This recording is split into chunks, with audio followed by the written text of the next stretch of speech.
MTA 직원을 위협하던 한 남성이 직원이 쏜 총에 맞는 사건이 발생했습니다.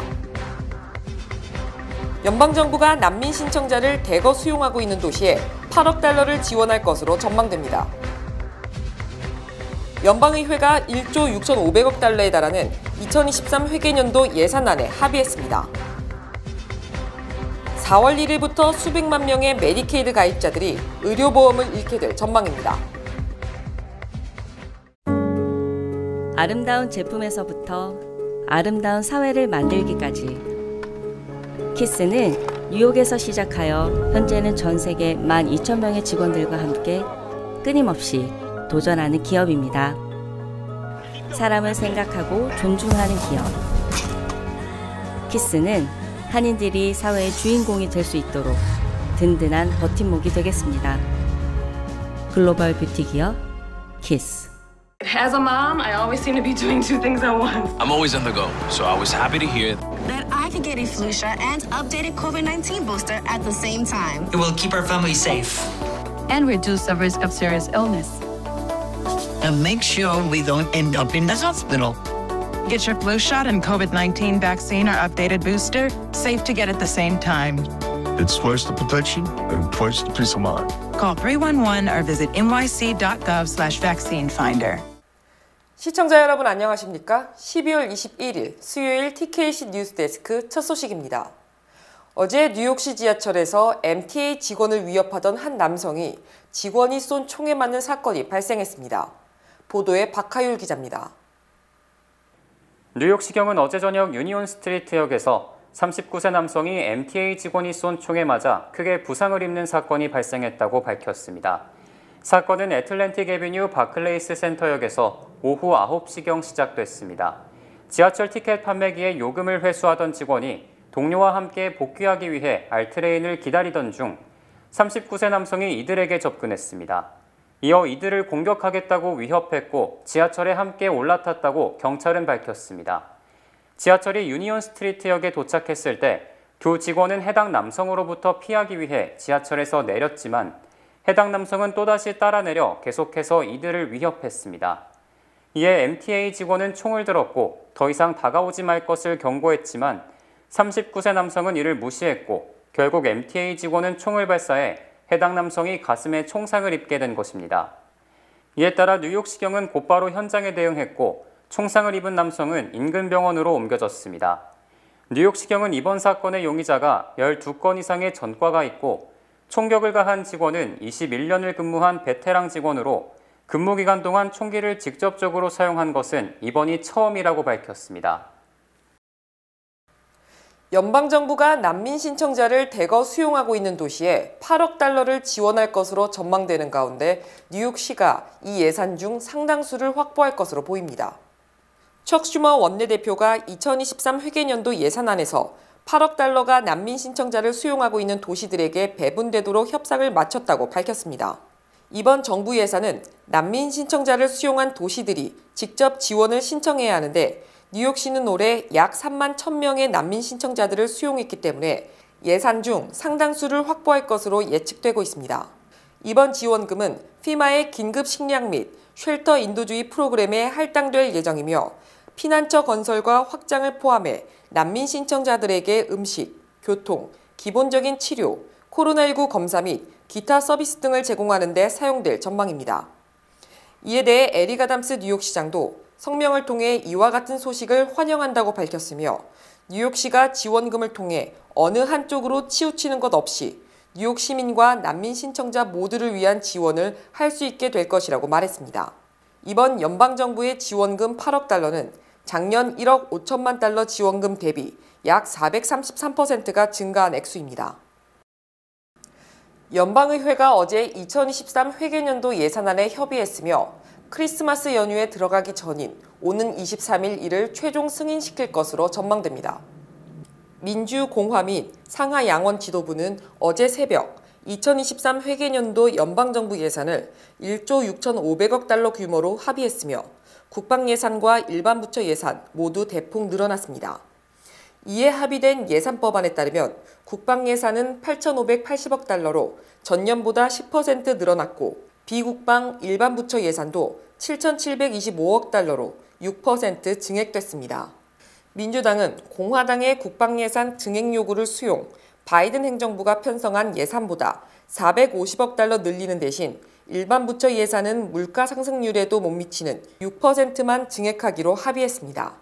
연방 예산은 새 회계년도가 시작되는 10월 1일 이전에 확정돼야 하지만 최근 몇 년간은 여야 갈등이 격화되면서 법정 시한 내 예산을 통과시키지 못하고 수주 또는 수개월짜리 임시 땜질식 예산으로 연명하다 연말에서야 확정되고 있습니다. 연방의회가 2023 회계년도 예산안을 통과하면 4월 1일부터 수백만 명의 메디케이드 가입자들이 의료보험을 잃게 될 전망입니다.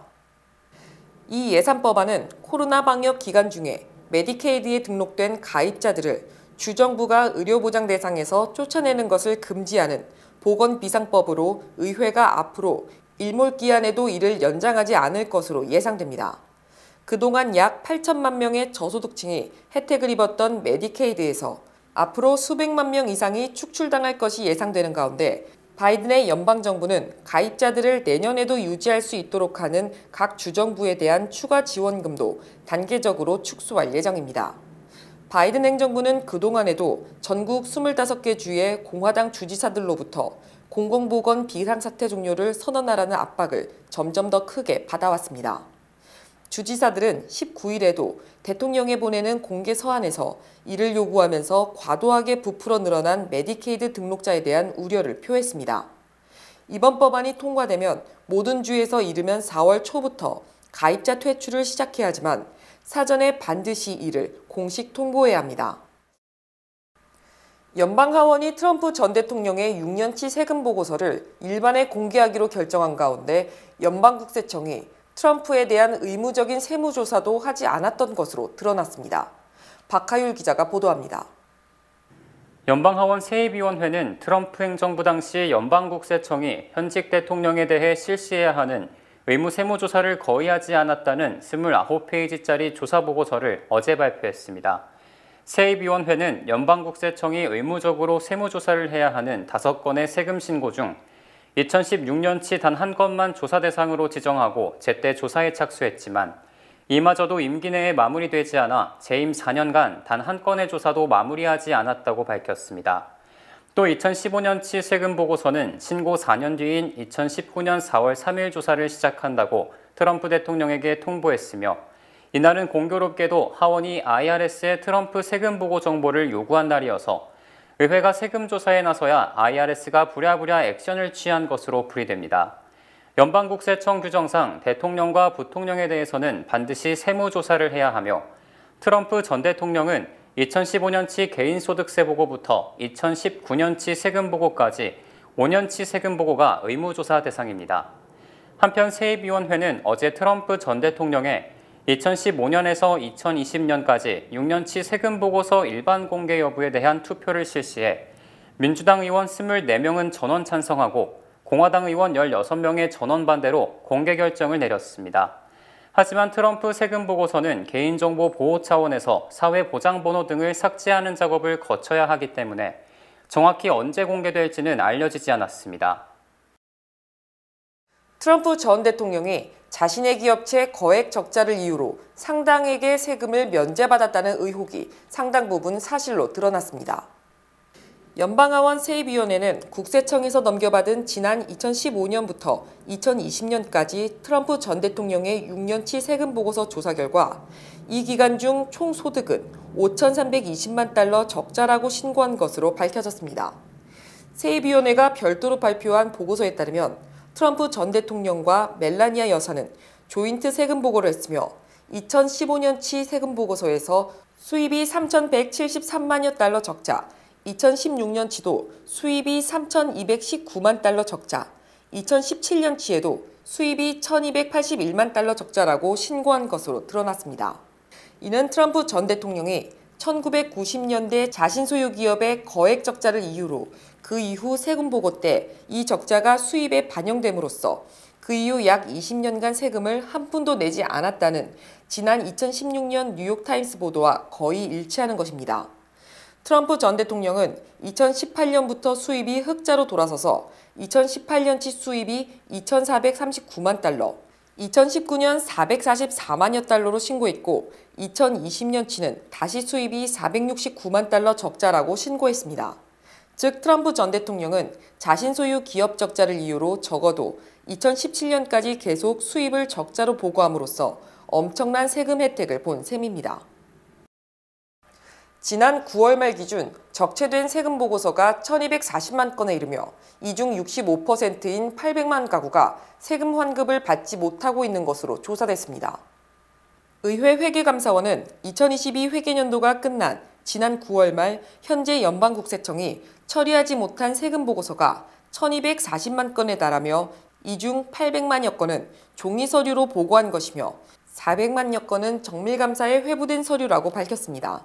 이는 지난 2021년 말 적체 1,050만 건보다 190만 건이나 더 늘어난 것이어서 적체 해소에는 오랜 시간이 걸릴 것으로 보입니다.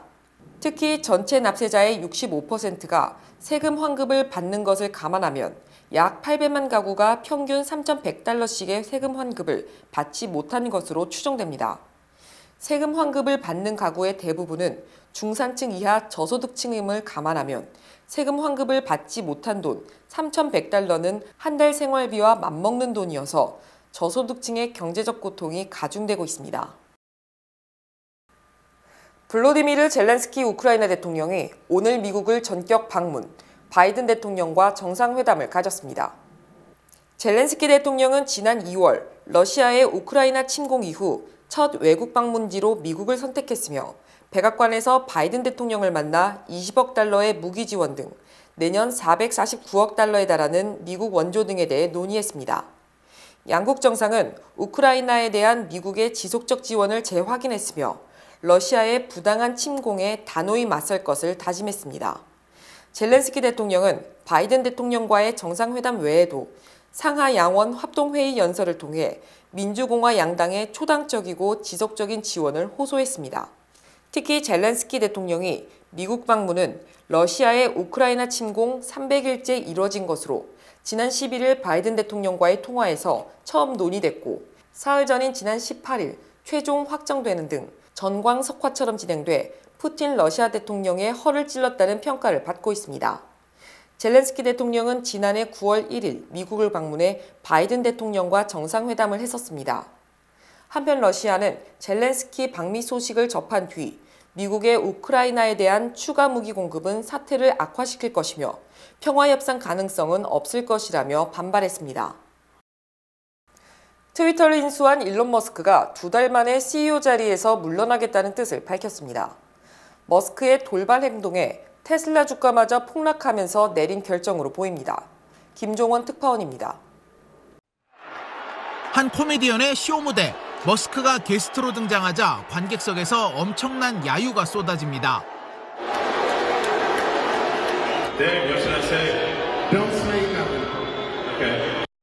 괴짜 천재 경영인에서 비호감의 대상이 된 머스크.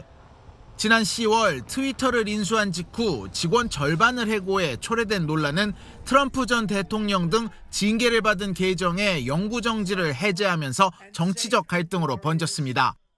머스크는 표현의 자유를 강조했지만 정작 자신에게 비판적인 기자들의 계정을 무더기로 정지시켜 역풍을 맞았습니다. Everyone's going to be treated the same. They're not special because you're a journalist. You dog should get suspended. End of story. 테슬라의 주가는 오늘 137달러로 머스크가 트위터 인수에 뛰어든 지난 4월 이후 59%나 폭락했습니다. 머스크는 높은 금리를 탓했지만 동정업계의 배를 넘는 주가 하락에 시장의 반응은 싸늘합니다. Yeah, I think Musk's biggest problem is a lot of times he speaks before he thinks through it. It's been a black eye for Musk, a black eye for Tesla, and the Twitter situation's been a train wreck. 트위터 CEO에서 물러나야 하는지를 묻는 머스크의 설문에 참가자의 57%가 찬성을 했고 결국 이 설문조사 하루 만에 머스크는 후임을 맡을 만큼 바보 같은 사람이 나타나면 사임하겠다는 트윗을 올렸습니다. 머스크의 상식을 뛰어넘는 행보가 지금의 테슬라를 만든 건 분명한 사실이지만 이제는 오히려 브랜드 가치를 훼손하고 있다는 비판이 나오고 있습니다. 뉴욕에서 SBS 김종원입니다. 일본 북동부 지역에 기록적인 폭설이 쏟아지면서 피해가 속출했습니다. 추위를 피하려다가 눈을 치우려다가 인명피해가 발생했고 눈길에 차량 수백 대가 고립되기도 했습니다. 도쿄의 박상진 특파원입니다. 수백 대의 차량이 꼬리에 꼬리를 물고 멈춰 있습니다. 그제부터 내린 폭설에 우회도로가 없어 차량들이 전혀 움직이지 못하게 된 겁니다. 한때 차량 800대가 고립되는 등 정체는 오늘 새벽까지 계속됐고 공무원들이 동원돼 차량에 음식과 모포 등을 지급했습니다. 上越インター降りてから4時間半経ちました。まあ諦めてますけど。今日はじゃあもう一日車の中覚悟ですか？そうですね。 지난 이틀 동안 야마가타현 오쿠라무라에 내린 눈이 223cm, 니가타현과 아오모리현에도 180cm가 넘는 기록적 폭설이 쏟아졌습니다. 니가타현에서는 2만 가구 이상이 정전되면서 거리가 암흑으로 변했고 今日の朝今だから電気ついてないから困るから 야생동물들도 먹이를 찾아 도로까지 내려왔습니다. 폭설로 도로가 막히면서 물류 기능이 마비돼 슈퍼 등엔 생필품이 동나기도 했습니다. コンビニさんとか行っても何もないんで珍しいというか俺本当に初めてぐらいかな. 인명피해도 잇따랐습니다. 어제 오후 정전 때문에 난방이 안 되자 차에서 추위를 피하던 20대 여성이 숨진 채 발견됐습니다. 경찰은 배기 장치가 쌓인 눈에 막히면서 일산화탄소에 중독된 것으로 보고 있습니다. 또 한 80대 남성이 눈을 치우다 용수로에 빠져 숨지기도 했습니다. 일본 기상청은 지붕 등에 쌓여있던 눈이 녹으면서 갑자기 떨어지는 낙설 피해가 우려된다며 각별한 주의를 당부했습니다. 도쿄에서 SBS 박상진입니다. 주요 단신 전해드립니다. 웰스파고은행이 자동차 융자 및 주택모기지 수수료를 불법 책정하는 등 소비자를 기만한 혐의로 금융당국으로부터 37억 달러의 벌금과 보상금을 내는 데 합의했습니다. 일론 머스크 테슬라 CEO의 경호원들이 지난 13일 밤 LA 인근 패서디나에서 머스크 자녀를 미행한 스토커를 차량으로 들이받은 혐의로 경찰 조사를 받고 있는 것으로 밝혀졌습니다. 빌 게이츠 마이크로소프트 창업자가 어제 자신의 블로그를 통해 이혼이 지난 수년간 개인적 약점의 하나이며 지난 3년간 개인적으로 안 좋은 일이 있어 안정적 삶의 방식 등을 상실했다고 밝혔습니다. 올해 월스트리트에서 가장 좋은 성과를 올린 것으로 알려진 시타델이 고객에게 무려 70억 달러의 수익을 돌려줄 예정이라고 뉴욕타임스가 보도했습니다. 뉴욕주 교사 연봉이 평균 87,783달러로 전국 평균 65,090달러보다 2만 달러 이상 높으며 뉴저지주 평균 연봉은 77,489달러로 조사됐습니다. 콜롬비아대 의대 조사 결과 65세 이상 미국인 10명 중 1명은 치매를 앓고 있으며 2명은 경도 인지장애를 앓고 있는 것으로 나타났습니다. 블룸버그 통신이 지난 12일부터 16일까지 이코노미스트 38명을 대상으로 정기 원래 설문조사를 실시한 결과 내년 미국 경기 후퇴 확률이 70%로 지난 11월 65%보다 더 올라갔습니다. 미국에서 가장 행복한 도시는 캘리포니아주 써니베일이며 10위권 내에 캘리포니아주 도시가 6개나 포함된 것으로 나타났습니다. 12월 21일 수요일 TKC 뉴스데스크 여기서 마치겠습니다. 시청해주신 여러분 고맙습니다.